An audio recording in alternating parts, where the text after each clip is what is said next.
สวัสดีลูกค้าวันนี้พ่อค้ามีเครือเข้าใบจะมารีวิวให้ลูกค้าเพิ่งจะมีตัวเฟกเตอร์มีตัวตัตติโก้แล้วก็มีตัวเคสองนะตัวนี้เด้อตัวเฟกเตอร์ออกในล่าสุดนะสกีจะใครขึ้น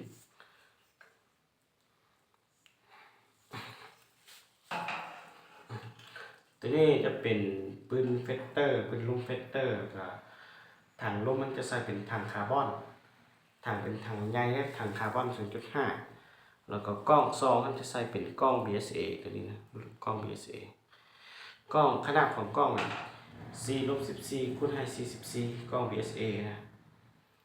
แล้วก็ตัวราวมันจะใส่เป็นราวที่ขี้ฮ่องกงราวยาว50 เซนราวเป็นราว12เกี่ยวราวเบอร์2ราวเล็กเด้อตัวราวนี่มีประกันให้ลูกค้า6 เดือนตัวนี้เป็นตัวแฟกเตอร์ตัวนี้จะมีแม็กไซลูกด้วยตัวนี้นะแล้วก็ตัวนี้ไทยจะเป็นตัวไทยยาวแล้วก็ไทยมันพับได้นะตัวเฟกเตอร์นี่ก็จะให้เป็นห้องงานมาจะเป็นตัวไทยยาวจะบ่มีตัวไทยสั้น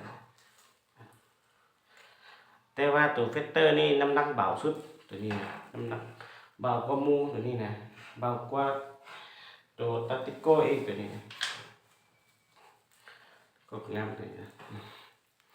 เป็นงามๆมาไม่พอค่าหาการประกอบได้นะ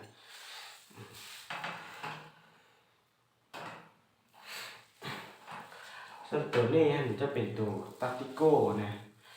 ตัวนี้ก็ย้ำหลายเลยนะตัตติโก้ออกไม่ล่าสุดเลยตัวนี้นะ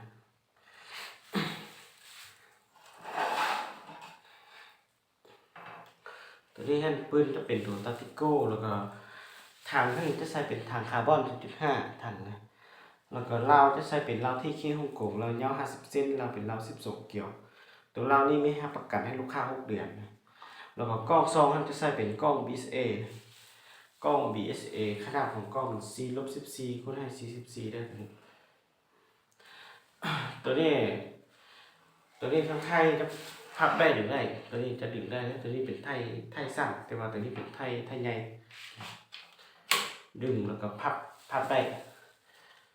แล้วก็ดึงได้ตัวนี้เป็นไทยใหญ่พับแล้วก็ดึงแบบนี้มันสั้นสุดละพับไทยแบบนี้แล้วก็หันตัวเก็บเสียงออกใส่ถุงไปป้าสบายนะฮะแล้วก็ตัวตัตติโก้ใส่เป็นถังคาร์บอนนี่น้ำหนักก็เบาน้ำหนักไม่ได้หลายตัวนี้นะ